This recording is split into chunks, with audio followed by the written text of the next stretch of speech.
Hello guys, ito gumawa ako ng press na dragon fruit ice candy. Gawa tayo ng dragon fruit ice candy guys. Nilagyan ko ng sugar at saka milk. Ayan, ang sarap ng juice niya guys. Yan gagawin natin dragon fruit ice candy. Kasi seasonal ngayon ang dragon fruit dito sa amin. Kaya ginawa kong ice candy.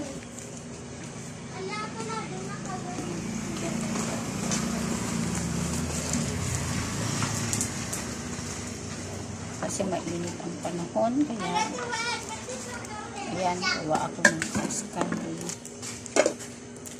na dragon fruit. Ito ang tinatawag kong sinasabi ko na yung dragon fruit ay walang tapon. Kasi yung banat ng dragon fruit ay pwedeng gawing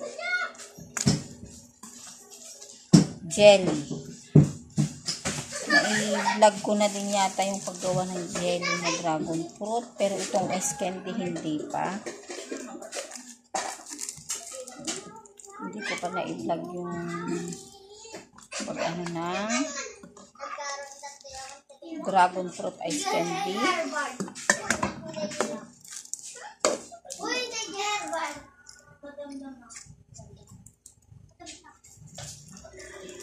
Ayan guys, plastic lang tayo na. Iniipon ko ito kasi gagawin ko dragon fruit jelly. Kaya walang tapon siya.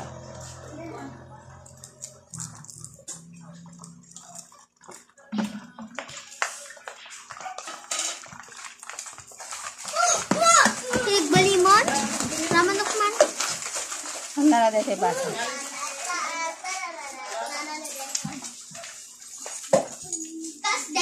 Yung baso natin. Saan na yung puti?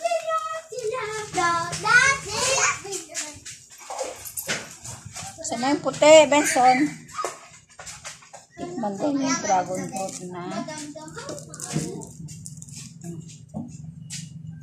Painuman na. Hi guys! Tikman ko. Dito siya. Marong, grade 3 na po kami. Ako Ayan. Ayan, titikim ng dragon fruit. Ice fruit. Na fresh juice. Sarap.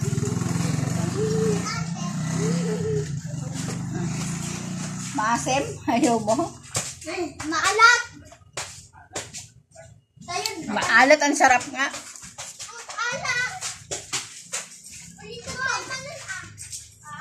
Ang sarap. Ayan. Dragon fruit.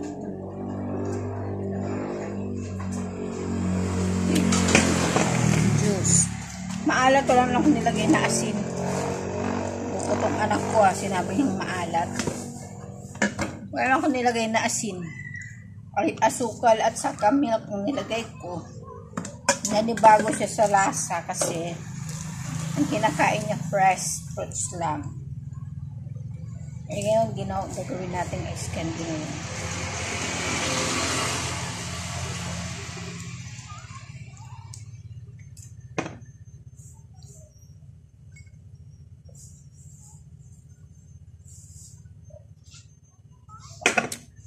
Yummy. Sarap.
Ayan guys.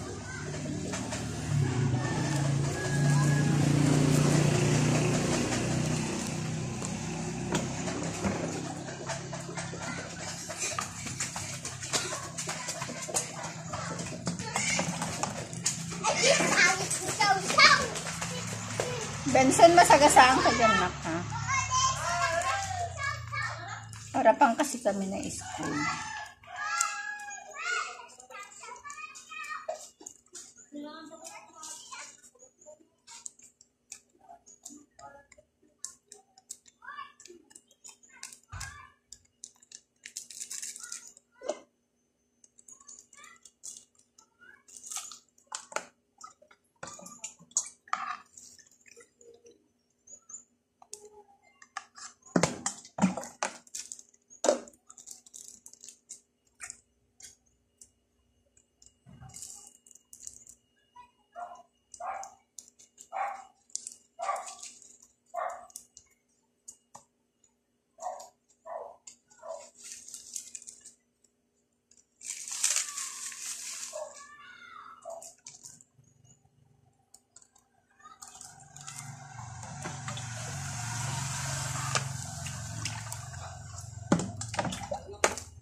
Isa lang yung dinender kong dragon fruit na malaki.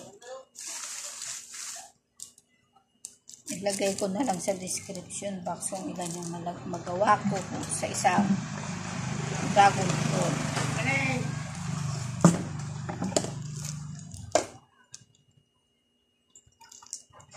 Kasi in season ngayon ang dragon fruit.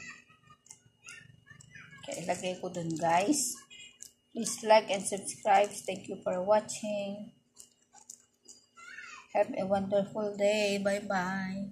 Ito po na dragon fruit ice candy. Bye-bye. Ingat po tayong lahat.